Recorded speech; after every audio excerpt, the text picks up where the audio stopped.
Բարի օր։ Հենման կետում այսօր դուք եզակի հնարավորություն ունեք հանդիպելու Հանրապետություն կուսակցության 3 սերնդի ներկայացուցիչների։ Իմ հյուրերն են այսօր Մհեր Բեջանյանը եւ Գևորգ Զաքարյանը։ Եվ մենք այսօր անդրադառնալու ենք խնդիրների, որոնք այսպես ասած օդում կախված են։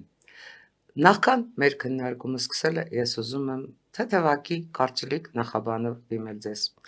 Մենք ապրում ենք շատ հետաքրքիր ժամանակներ, բայց մենք ապրում ենք նաև ժամանակներ, որոնք փորձում ենք հնարավորինս բարձունակացնել։ Օրինակ, մենք չենք գնում Դավոս, որտեղ քննարկվում են համաշխարհային տնտեսական խնդիրներ։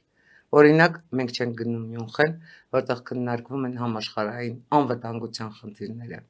Այսինքն մենք վարում ենք իբր թե խիստ հավասարակշռված քաղաքականություն։ Եվ այդ հավասարակշռված քաղաքականության դրիտուր այնուամենայնիվ Մոսկվաներից մեզ ուղղվում են բազում մեղադրանքներ։ Մեղադրանքները առայն, որ ինչպես Տիկին Զախարովան է գնահատում, մենք չենք հասկանում, թե ինչ մեծ ծառայություններ է Ռուսաստանը մեզ մատուցել։ Օրինակ, մենք չենք հասկանում, թե ինչ ներդրումներ են արվել Հարավկովկասյան երկաթուղում։ Մենք չենք հասկանում, թե ինչ վիթխարի աշխատատեղեր են ստեղծվել Հարավկովկասյան երկաթուղում։ Եվ որքան էլ զարմանալի է, նրան երկրորդում է պարոն Շոյգուն։ Կարծում եմ, պարոն Շոյգուի բոլորդ հիանալի հիշում եք այն պարզ դրվագով, երբ Արցախի անկումից հետո թուրք նախարարի հետ քննարկում էր, թե ինչ փառահեղ օպերացիա իրականացրին։ Այն նույն այդ պարոն Շոյգուն այսօր մեզ մեղադրում է, որ մենք մի գիշերում կարող ենք կորցնել այն ամենը, ինչ ձեռք ենք բերել հայկական երկաթուղում։ Այսինքն մենք կարող ենք կորցնել այն, ինչ չունենք, տրամաբանությունը բոլոր դեպքերում Ռուսաստանում հասանելի չի։ Եվ քանի որ մենք արդեն մտանք երկաթուղու խնդիրները այս պահին գուցե դա համարվում է այն վարտակին քաղաքականության խնդիր, բայց այս պարագայում դա ներքին քաղաքականության խնդիր է։ Եվ ես ուզում եմ մենք ամենայն դեպս մեր ունկնդիրների համար քիչ շատից հասանելի դարձնենք այն հարցը, թե ինչ է կատարվել հայկական երկաթուղում 2008 թվականին Ռոբերտ Քոչարյանի ձեռքով կոնցեսիոն կառավարման հանձնելուց հետո։ Այդ ինչ վիթխարի ներդրումներ են եղել, որտեղ են այդ վիթխարի ներդրումները, քանի երկաթուղային կայարան է սկսել աշխատել, ինչ վիթխարի աշխատատեղեր են ստեղծվել, որի մասին մենք տգետներս թող դա մեզ ներվի կամ չգիտեմ գուցե չի էլ ներվի, չգիտենք։ Սկսենք պարոն Բեջանյանից։ Իրականությունը նա է, որ 2008 թվականին մեր երկաթուղիները հանձնվեցին Ռուսաստանի Դաշնությանը կոնցեսիոն կառավարման, ինչը իրենց ենթադրում էր վիթխարի աշխատատեղերի ստեղծում, իրենց ենթադրում էր ներդրումներ, ընդ որում ներդրումները ոչ թե միայն շարժակազմի ձեռքբերում, այլ ներդրումները պիտի լինեին թե ձեր իսկ նշած նոր կայանների կառուցում, նաև ռելսների նոր շարժակազմերը միակ կտորը, որ կատարվել է, շարժակազմի 2 վագոն ենք ավելացրել։ Այդ մեկը չենք կարող քննադատել, բայց իրենց ենթադրում էր ընդհանուր գծի փոփոխություն։ Ինչ ենք ունեցել ենք աշխատակազմի կրճատում, հենց ի սկզբանե որ հանձնվել է, ունեցել ենք դրանից հետո ընդամենը 2 վագոնի ձեռքբերում ու վերջ։ Այսինքն այն մարդիկ, ովքեր այսօր խոսում են, որ մենք գործում ենք հնարավորություն կամ կարող ենք հսկայական աշխատատեղեր ստեղծել, ոչ այլ ինչ է, քան միֆ, ոչ այլ ինչ է, քան հերթական PR կամ այս ամբողջ պատմությանը չտիրապետող մարդկանց ականջին հերթական փչած թոզ։ Եթե փորձենք խորանալ լուծման առումով մի փոքր, տեսեք, պայմանագրային կետ ունենք, որ պիտի կատարվեր ու չի կատարվել։ Իրենց ենթադրում է, որ այդ պայմանագրի խզումը իրավական առումով հնարավոր երևույթ է։ Իսկ դրա համար պետք է միայն քաղաքական կամք, քաղաքական որոշում, ասենք ինչպես կարող ենք որոշում կայացնել, որ վերջ հեսը պիտի պետականացնենք, նույն կերպ նույն երկաթգիծը կարող ենք պետականացնել։ Հիմա քննարկվում է տարբերակ, որ երրորդ կողմ կա ձեռք բերի, չգիտեմ, Ռուսաստանից գնի կոնցեսիոն կառավարումը։ Ռուսաստանից գնի, ընդ որում Ռուսաստանից լավ հարաբերություն ունեցող, չգիտեմ, Ղազախստանի տարբերակ ենք քննարկում, չգիտեմ, կամ Քաթարի տարբերակ ենք քննարկում, մինչդեռ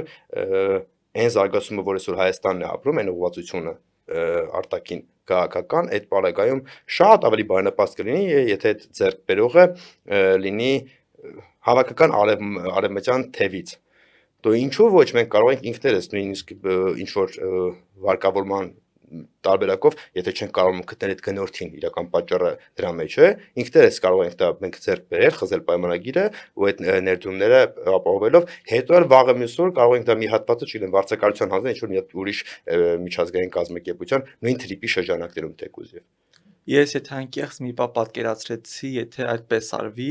ապա ինչ հոգեխանգարումքի մեջ կընկնեն նույն Զախարովան եւ Շոյգուին, որովհետեւ իրենք նույն հոգեխանգարումքի մեջ են օգոստոսի 8-ից առ այսօր եւ Դուք մտածում եք նրանց առողջության մասին։ իհարկե ոչ։ Իրենց առողջության մասին թող մտածեն իրենք միջև օրս օգոստոսի 8-ից հետո ամեն ինչ անում են, որպեսզի ձախողվի տրիպը եւ իրենց այս տարբեր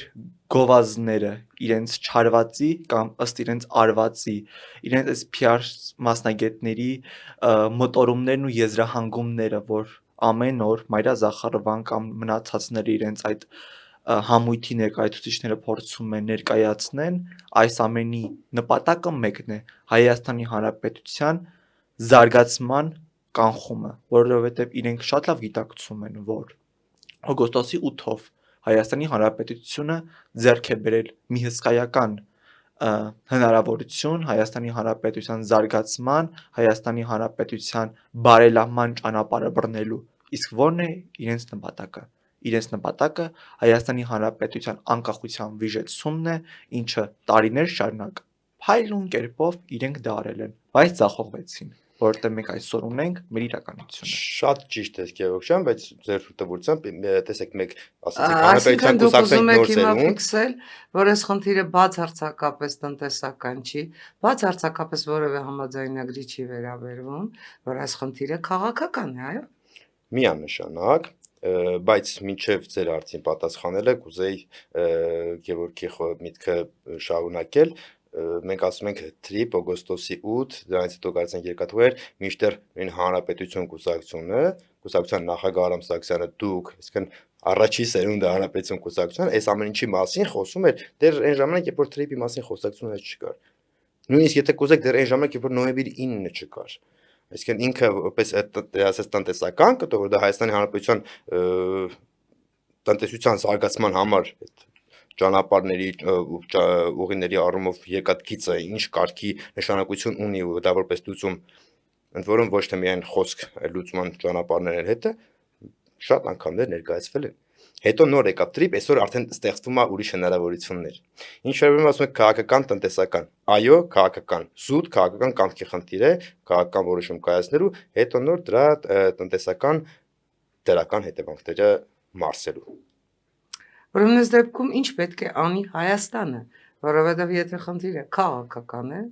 ակնհայտ է, որ պետք է տրվի քաղաքական լուծում։ Դուք կարծում եք, որ Հայաստանի Հանրապետության գործող իշխանությունը իսկապես կգնա, ինչպես դուք նշեցիք, հեծի տարբերակով եւ հարցի լուծման համար ամենայն դեպս ոչ թե կխնդրի մինչեւ դարավերջ Ռուսաստանին գալ եւ կատարել իր պայմանագրային պարտավորությունները, որոնց կատարման դեպքում անգամ վերականգնված հատվածներում 40 կմ/ժ արագությամբ, այսպես վիթխարի տիեզերական արագությամբ բեռնա փոխադրում է լինելու, այլ կստեղծի սեփական երկաթուղի կամ իրոք կոնցեսիոն կառավարման կհանձնի այնպիսի երկրներից մեկին կամ հենց բուն Ամերիկայի Միացյալ Նահանգներին, որոնք կգան եւ ժամանակակից տեխնոլոգիաներով, իսկապես ժամանակակից տեխնոլոգիաներին համապատասխան երկաթուղային ցանց կստեղծեն Հայաստանում։ Ես կարծում եմ այս փուլում գոնե քննարկել թե ինչ կանի գործող իշխանությունը այդքան էլ տեղին չէ, միշտ շատ ավելի տեղին է, քանի որ մի քանի ամսից Հայաստանի Հանրապետությունում նոր ընտրություններ ու նոր իշխանություն պիտի ձևավորվի, գործող իշխանությունը ինչ մասնաբաժին կունենա դրա մեջ, մենք ինչ մասնաբաժին կունենանք, այլ ինչ ուժեր կգան, շատ այդ քաղաքական կամ դրսևորողը արդեն լինելու է 2026 թվականի հունիսի 7-ից հետո ձևավորող իշխանությունը, թե ոնց է շարժվում քաղաքացիական պայմանագիր այս բան միայն իշխանություն ունենալով, մենք տեսնում ենք, գնում է դանդաղ տեմպերով անում են, ինչքան են անում, թող գնահատի ժողովուրդը։ Մենք ինչ ենք ասում, որ մենք գանք ինչ ենք անելու, ասում են մինչև նույնիսկ թրիպի մասին խոսելը, դա որպես Հայաստանի Հանրապետության տնտեսության զարգացման հիմնական ուղղություններից մեկը իր բոլոր բաղադրիչներով ներկայացվել են։ Բացի այդ ես կարծում եմ լրացնելով այն քաղաքական ուժերը, որոնք մասնակցելու են ընտրություններին, մենք արդեն գիտենք, որ տասնյակից ավել քաղաքական ուժեր են հայտ ներկայացնել մասնակցելու ընտրություններին, կարծում եմ իրենք ոչ միայն պետք է իրենց ծրագրերը ներկայացնեն հասարակությանը, իրենց ընտրողներին, այլև հստակ գնահատականներ տան այն իրադարձություններին, որոնք եղան այս ընթացքում։ Նույնիսկ այս ելույթներին, որոնք հնչում են Ռուսաստանում, այդ ելույթներին եւս իրենք պետք է հստակ գնահատականներ տան։ Իրենք պետք է գնահատական տան օգոստոսի 8-ին կնքված նախաստորագրված խաղաղության պայմանագրի։ Պետք է ինչու ոչ գնահատական տան նոյեմբերի 9-ի ստորագրված երրակոմ հայտարարությանը։ Մենք այժմ ունենք քաղաքական ուժեր, ովքեր փորձում են իրենց այսպես լուծումներ առաջարկեն Հայաստանի Հանրապետության մարտահրավերներից դուրս գալուն, բայց իրենք գնահատականներ չեն տվել իրադարձություններին, որոնք ուղիղ կապված են Հայաստանի Հանրապետության հետ։ Շատ ճիշտ ու տեղին է, բայց մի կարևոր բայց այդ գնահատականը կարող ենք տալ մենք, այդ քաղաքականը կարող է տալ այն կուսակցությունը, ով ունի ծրագիր, ով ունի քաղաքականություն մշակած, այն կուսակցությունները, ովքեր ով արել է առաջարկներ, բայց այն ակնկալել այն կուսակցություններից գնահատական, ովքեր ինքնը ստանում են հրահանգավորում նույն կենտրոնից, ովքեր այդ գործողություններ են անում, առնվազն միամտություն, մենք դա գոնե տեսնում ենք, մենք կարող ենք դա ցույց տնել մեր բնակչությանը, բայց ակնկալել որ նրանք այդ գնահատականը կտան, ներողություն չեն կարող ուղակի կրկնել այդ նույն տեքստը։ Դե բնականաբար նկատի ունեն կուսակցության անձանց, ովքեր կուսակցության կնինք են գնում ժամանակավոր կամ մարտկուսակցություններ են վարձակալում են, աճուրդի են հանեմ որոշներն իրենց կուսակցությունը, այն կուսակցություններին, որոնք այս ժամանակահատվածում քաղաքականության մեջ գոնե եղել են, ոչ թե ժամանակավոր կուսակցություններին, էլ ընտրությունից 3 ամիս առաջ ստեղծված։ Շնորհակալ եմ ձեզ, դուք հրաշալի անցաք իմ երկրորդ հարցին։ Թերևս այսօր քաղաքական ցանկացած քննարկման հիմքում 2026-ի հունիսի 7-ի ընտրություններն են։ Ձեր կարծիքով այդ ընտրությունների առանցքում այնուամենայնիվ որ հարցն է լինելու, պարոն Զաքարյան, ձեզ լսենք։ Կարծում եմ հունիսի 7-ի ընտրություններում լինելու է Հայաստանի Հանրապետության լինել չլինելու հարցը։ Գիտեք, սա շատ այսպես տրիվիալ հարց է, բոլոր քաղաքական ուժերը փորձում են այս հարցի շրջանակներում իրենց փաթեթավորումը ներկայացնել Եվ բոլորը պարտադիր խոսում են ինքնիշխանության մասին կամ չգիտեմ անկախության մասին։ Գիտեք, չէ, հունիսի 7-ի ընտրությունները Հայաստանի Հանրապետության անկախության մասին են լինելու, որովհետև այն ընտրությունները, որոնք տեղի ունեցան 2021-ին, հերթական անգամ ապացուցեցին, որ մենք այս ժամանակահատվածում կորցրեցինք ժամանակ։ Իսկ այդ ժամանակի կորուստը Հայաստանի Հանրապետության զարգացման, Հայաստանի Հանրապետության ինքնիշխանության ու անկախության պահպանման կորուստն էր։ Ոչ միայն տարբեր ոլորտներում ձախողումների կամ ժամանակի կորուստի, այլ հենց Հայաստանի Հանրապետության անկախության ու ինքնիշխանության պահպանման կորուստն էր։ Ու հունիսի 7-ի ընտրությունները լինելու են Հայաստանի Հանրապետության անկախության թե գուբերնիայի միջև ընտրություններ։ Իսկ երկրորդի մասով ես վստահաբար հավատում եմ Հայաստանի Հանրապետության հայ ժողովրդի հավաքական իմաստությանը, որ երկրորդը մենք աղբանոցն ենք նետելու ու ձեռք ենք բերելու Հայաստանի Հանրապետության անկախության ու ինքնիշխանության զարգացման ուղին ու այցեքարտը։ Այսինքն դուք նկատի ունեք, որ մենք այնուամենայնիվ 26-ի ընտրություններում վերադարձնելու ենք կորած ժամանակը կամ կասեցնելու ենք կորցնելիք ժամանակի հնարավորությունը։ Մենք ձեռք ենք բերելու հնարավորություն, իսկ հնարավորության տակ ժամանակն է, հնարավորության տակ տնտեսությունն է, կրթությունն է, ժողովրդագրությունն է ու վերջիվերջո ժողովրդավարության պահպանումն է։ Շատ լավ, այս ընթացքում տարբեր կուսակցություններ ներկայացնում են իրենց ծրագրերը, եւ ինչպես դուք մի անգամ դիպոկ բնորոշել եք, այդ ծրագրերը ավելի շատ միֆեր են։ Ինչով եք բացատրում, որ քաղաքական դաշտը ընտրություններից առաջ հատկապես միֆականացվում է եւ ինչ են մեզ այդ միֆերը ուսուցանում։ Շատ բարդ, բայց միևնույն ժամանակ շատ ակտուալ հարց տվեցիք։ Շնորհակալ եմ։ Ընտրություններից առաջ յուրաքանչյուր Հայաստանի Հանրապետության միջին վիճակագրական հայ պետք է իր ձեռքով ապամիֆականացնի կամ ապամոնտաժի միֆեր, որոնք տարիներ շարունակ ստեղծել են նույն քաղաքական գործիչները։ Իրենց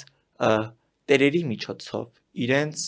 աղանդի ղեկավարի միջոցով, հասկացանք ինչ նկատի ունեմ, միֆեր, որոնք ուղիղ կապված են Հայաստանի Հանրապետության անկախության ու անվտանգության հետ։ Օրինակ միֆ կար, որ եթե Ռուսաստանը իր ձեռքը քաշի կոպիտ ասած Հայաստանի Հանրապետությունից, ապա Թուրքիան կգա եւ Մենք կդառնանք թուրքական թուրքական լեհ։ վիլայեթ։ Ինչ եղավ Արցախում։ Կամ ռուսը գնաց օգոստոսի 8-ով թուրքեր եկան, վիլայեթ դարձանք։ Չէ։ Մենք հիմա ապրենք Հայաստանի Հանրապետության ինքնիշխան տարածքում։ Թուրքը չի եկել ու չի էլ գալու։ Բայց այն մարդիկ, ովքեր տարիներ շարունակ մեզ փորձում էին սնեցնել այդ միֆերով, իրենց դերակատարներով, տարբեր անունացումներ կրող մարկանցով, ովքեր տարիներ շարունակ տարբեր կուսակցություններով փորձում են այդ միֆը հարստացնել ու փորձել սկուտերի վրա մատուցել հասարակությանը, իրենք էլ չէ միֆազերծվեցին մեխանիկորեն, իրենց կամքից անկախ։ Իսկ Բանվեժյան, դուք կարծում եք, որ հասարակությունը իսկապես միֆազերծվում է, այդ միֆերի սնանկությունը ամենայն դեպս ակնհայտ դարձնելու պարագայում, թե հասարակության որոշակի մասը մնում է վարձավճարված եւ ընտրությունների ժամանակ առավել քան արդիական է օդից փող սկզբունքը։ Ասել որ արդեն իսկ միֆազերծված ենք իհարկե շատ ցանկալի, բայց այս փուլում ոչ ակտուալ է, որտեվ հաստատ կա դեռ մի հաստատ, ով ձեր նշած միֆերով են ապրում, ու այդ միֆը դա օրվա այդ նյութական, դա մի շաբաթվա այդ նյութական արժեքն է, ընդ որում տակուի հիմքում ընկած վախը, Գևորգի գեղեցիկ նկարագրած վախը, որ ռուսը չլինի, թուրքը կուտի, լավ, հետո թուրքը չլինի, չգիտեմ, մեկ այլ ուտող կգտնենք մի խոսքով, այսինքն ի սկզբանե միտքը փակում ենք վախով, հետո հավելյալ մեծ ստիմուլ գալիս է 5000 դրամը, ու դրամով հարցը փակվում արդեն, էլ չի էլ սկսում անալիզ անել, լավ, իսկ միգուցե այս արդեն ինձ խափում շատ մեծ փոփոխություն ունենք, եթե մենք նայենք, ասենք 10-15 տարվա կտրվածքով մտածողության ու նաև վախը հաղթահարելու, բայց ասել որ մենք հասել ենք ցանկալի վերջնակետին, ոչ։ Ցանկալի վերջնակետին կհասնենք, այսինքն միֆազերծված կլինենք այն ժամանակ, երբ որ հայտ ներկայացած կուսակցությունից յուրաքանչյուրը կլինի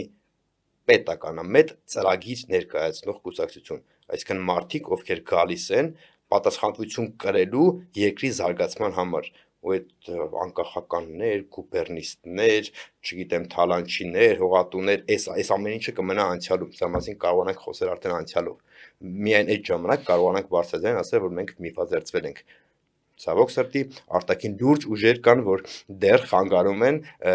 ոչ թե խանգարում են, լավ էլ սնուցում են այդ միֆերը։ Դե հենց այդ դա օրինակ օրեր առաջ մինչև այնպես է որ մենք այժմ միֆազերծված հասարակությունը մենք ապրում կամ միֆազերծված քաղաքական մթնոլորտում ենք ապրում, դեռ մինչև որոսեր մարդիկ փորձում են ուժեղ Հայաստանի միֆ ստեղծել ու այդ միֆով կերակրել հասարակությանը, չի ստացվելու։ Մենք ախր 2020-ի նոյեմբերի 9-ից հետո մինչև օրս ախր Հայաստանի Հանրապետության հասարակությունը ապացուցել է, որ այդ միֆերը կոտրում է զարթին լահոններով, սրբազան շարժունով։ Դրանք են չէ միֆ։ Միֆեր ստեղծված ինչ որ անհատների, կազմակերպությունների, անձանց, կուսակցությունների կողմից։ Դե հիմա Որտեղ ուր հասան այդ շարժումները, ինչ հանգուցալուծում ստացան, զախողվեցին, ապա միֆականացվեցին։ Հունիսին ավելի համով տարբերակ են մտածել, մա տնտեսական միֆեր են գալիս։ Տնտեսական լուրջ միֆեր են գալիս, ընդ որում եւ ասես որ ոչ այնքան տնտեսական, որքան միլիարդատերական միֆեր, այդ մի քանի անգամ արտասանեք միլիարդատեր։ Միլիարդատեր։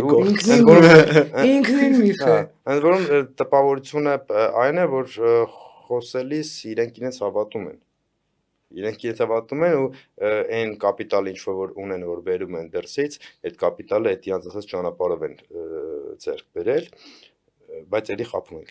խափում են։ Խնդիրը գիտեք ինչու՞ն է, որտեվ ինչ են իրանք իրենց հավատում, որտեվ այդ միֆերը իրանք չեն ստեղծում։ Իրանք են չէ այդ միֆերի ստեղծողների կողմից միֆաստեղծ։ Իրանք էլ չէ այդ միֆին հավատում։ Իրանք չեն ստեղծում միֆ որ հավատան կամ չհավատան։ Իրանք հավատում են դրան։ Իրենց փորձում են ապացուցել որ դա իրականություն է դառնալու, որտեվ իրենք են նրա ստեղծողն ու կերտողը։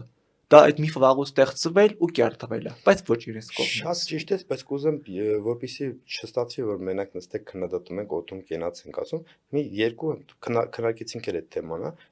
երկու դեպքի վրա օրինակ, ասենք խոսում են հոսանքի գնի իջեցումից։ Իջեցնեիք, խոսում են աշխատատեղից, երկաթգծում է, աշխատատեղ ստեղծեիք, այսինքն երբ որ այդ մարդը ունեցել է հնարավորություն կամ այդ խումբը ունեցել է հնարավորություն ստեղծելու կամ այդ ունեք միլիարդներ, այս տարիների ընթացքում անեիք այդ ներդրումը այս երկրում, այդ հնարավորություն ունեցել են անել ու չեն արել, հիմա դրա մասին խոսել արդեն բացահայտ սուտ է։ Այն մարդիկ, ովքեր որ չեն ունեցել, դեռ կարող են ասել կամ ստել, չգիտեմ, անմեղության կախավար կա, Այսինքն գլոբալ վերցնելով ստեղծում եք ուժեղ Հայաստան, ստեղծեիք ուժեղ Հայաստան։ Ստեղծեիք։ Գեղեցիկ ձևակերպեցիր։ Ես հիմա գուցե ձեզ երկուսիդ էլ զարմացնեմ, բայց ես կողմ եմ միֆերի։ Ես իսկապես կողմ եմ միֆերի, պարզապես ես ուզում եմ այդ միֆերը բացարձակապես այլ բովանդակություն ունենան։ Չեք կարծում։ Գիտեք, նույն բանն էլ կարող ենք ասել հեքիաթների մասին։ Հեքիաթներին հավատալ անընդհատ ու անընդմեջ կարծում եմ արդեն ուտոպիստական հակումներ կարող ես ունենալ կամ ուտոպիստական ձգտումներ կարող ես ունենալ։ Իհարկե, յուրաքանչյուր մարդ իր համար ստեղծում է միֆ, հավատում ու չի հավատում։ Յուրաքանչյուր մարդ էլ հավատում է հեքիաթների իր չափաբաժնով ու իր ափսեի մեջ կոպիտ ասած։ Հենց այստեղ էլ ուզում ենք ստեղծել միֆ, բայց գոնե այնպիսի միֆ, որ ապրելու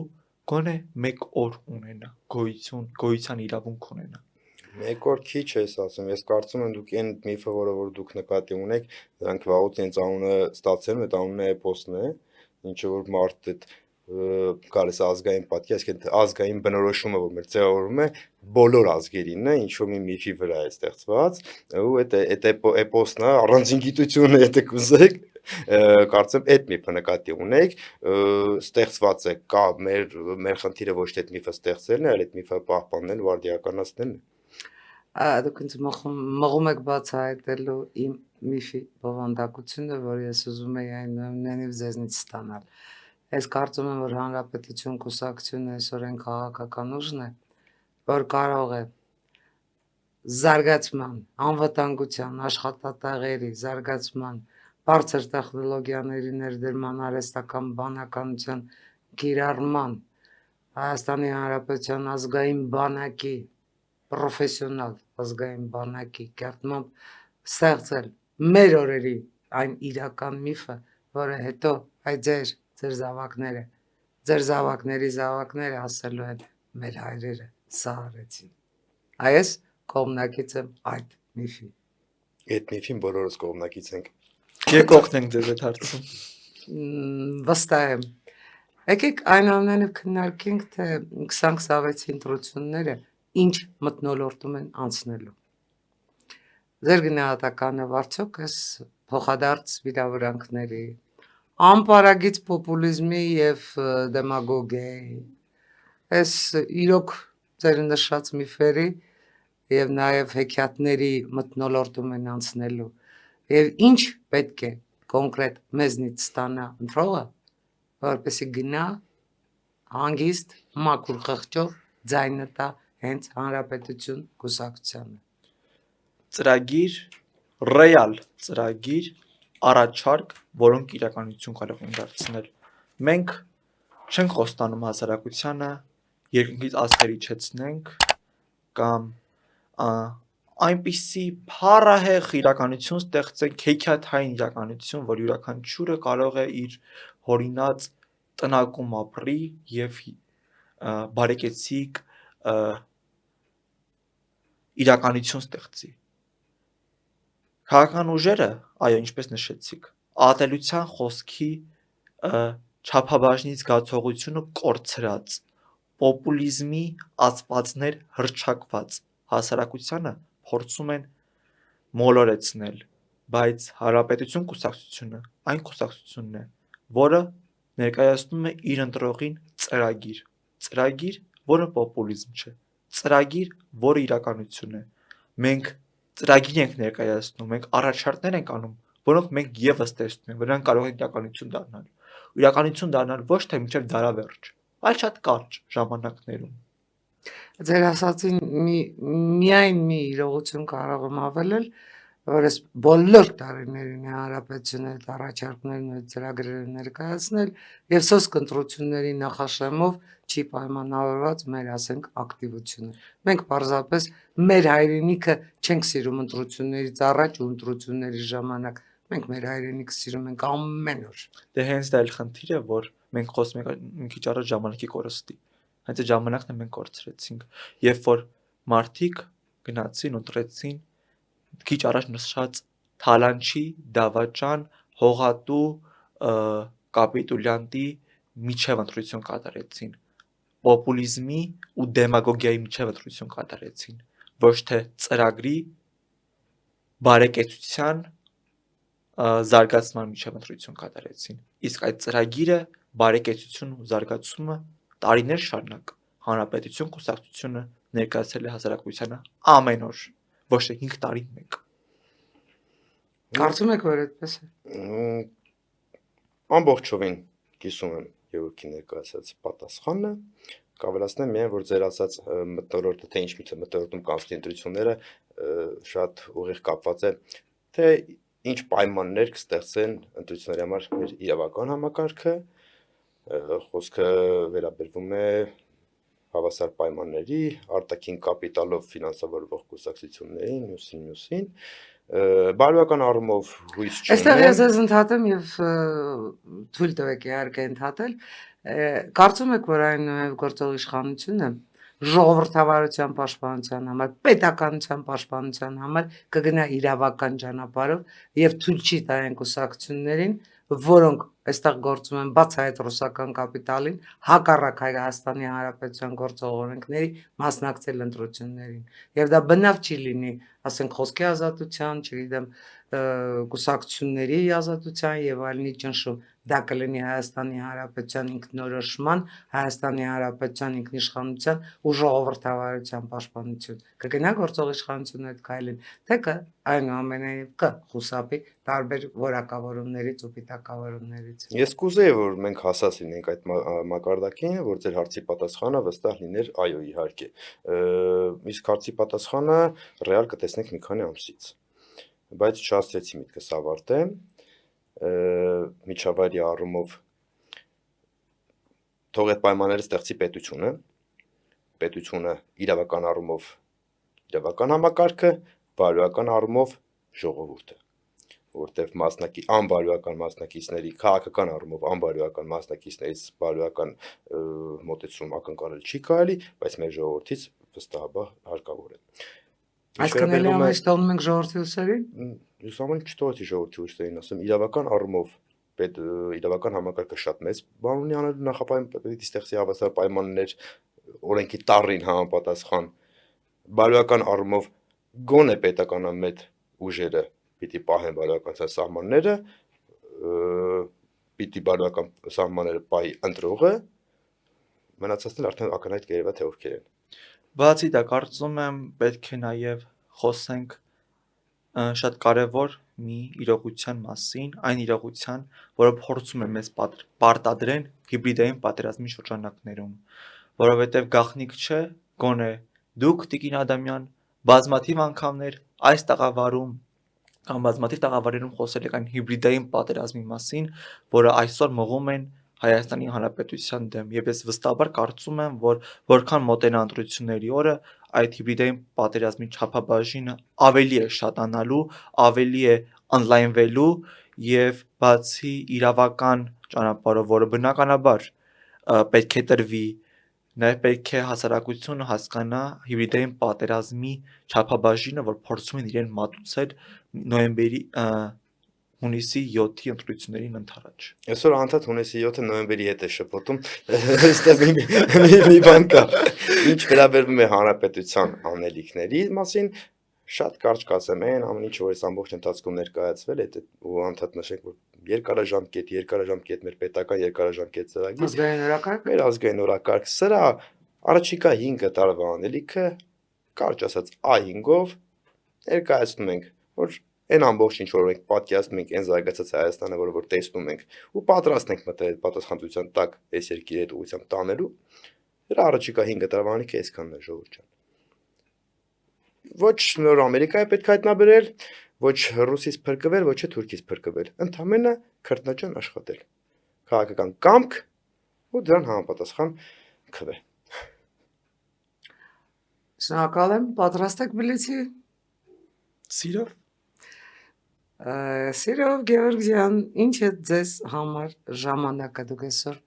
շատ խոսեցիք ժամանակի մասին։ Արդյոք ժամանակը նպատակների հասնելու ճանապարհ է, թե անդառնալիության պահ։ ժամանակը մեզնից յուրաքանչյուրի այն թանկ երևույթն է, որը հնարավոր չէ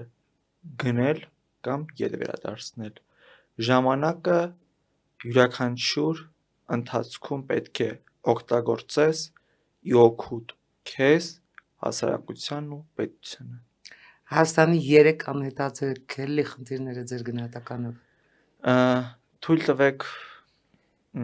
տարբերվեմ ձեր մյուս հյուրերից, այսինքն տնտեսություն, կրթություն դրանք բնականաբար անհետաձգելի խնդիրներ են, բայց առաջինը միֆազերծում, ժամանակի արդյունավետ օգտագործում ու վերջի վերջո պետության ու ինքնիշխանության արժեքի գնահատում։ Ձեր նախընտրած ասույթը ո՞րն է։ Մի բարձրացրու այն մարդուն, ով ինքն իրեն խոնարեցրել է, եւ մի խոնարեցրու այն մարդուն, ով ինքն իրեն արդեն բարձրացրել է։ Եթե ինքներդ ձեզ 20 տարի անց հանդիպեիք, ինչ կհարցնեիք։ Կասեի հույս ունեմ ճանապարհին քեզ չես կորցրել, փորձելով գտնել քեզ այդ ճանապարհին։ Ձեր հարցը ինձ։ Ով է ձեզ միջին վիճակայական հայը եւ եթե խոսենք միֆերի մասին, ինքներդ դուք միֆեր ապամոնտաժել եք, թե ոչ։ Ամբողջ կյանքով։ Ամբողջ կյանքով ես դեմ եմ եղել կարծրատիպերի։ Ես չեմ գաղափարվել եւ չեմ թույլ տվել, որ որևէ մեկը իմ շրջապատում մնա այդ գաղափարների մեջ, որովհետեւ ինձ համար մշտապես բարձրագույն արժեք եղել է մարդու ազատ մտածողությունը։ Մարդը իբրև ազատության խորհրդանիշ, մարդը իբրև մտածողության խորհրդանիշ։ Շնորհակալություն։ Պարոն Բեջանյան, Այո։ Դուք համարում եք, որ մեծամասնությունը միշտ ճիշտ է։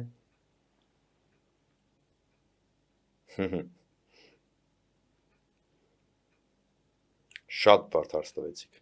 Դե մենք այդպեսին ենք։ Ոչ, Պատրաստ եք հոսանքին հակառակ լողալ։ միշտ պատրաստ։ Հայաստանի 3 անհետաձգելի խնդիրների ձեր պատկերացումը։ Ամենահամով 3-ն արդեն ասեց։ Իրականում ես էլ եմ կարծում, որ մեր ամենակարևոր կետերից ամենակարևորը, եթե կուզեք, ժամանակի օպտիմալ ծախսն է, բայց չեմ տարբերվի ձեր մյուս հյուրերից, հա։ Մենք պիտի ամբողջականացնենք կրթություն, տնտեսություն, անվտանգություն շղթան։ Դա Հայաստանի զարգացման բանաձևը։ Կամուրջի երկու ափերը միացնում է թե բաժանում։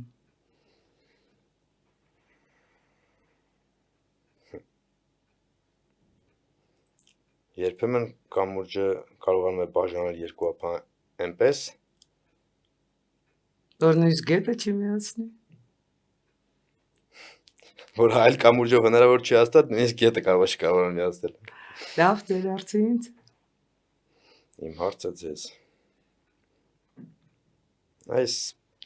հանրապետություն կուսակցության սերնդափոխությունը տեսնելով ավելի շատ հպարտություն եք ապրում, թե թախից։ Հպարտություն։ Միանշանակ ու անսահման հպարտություն։ Շնորհակալ եմ։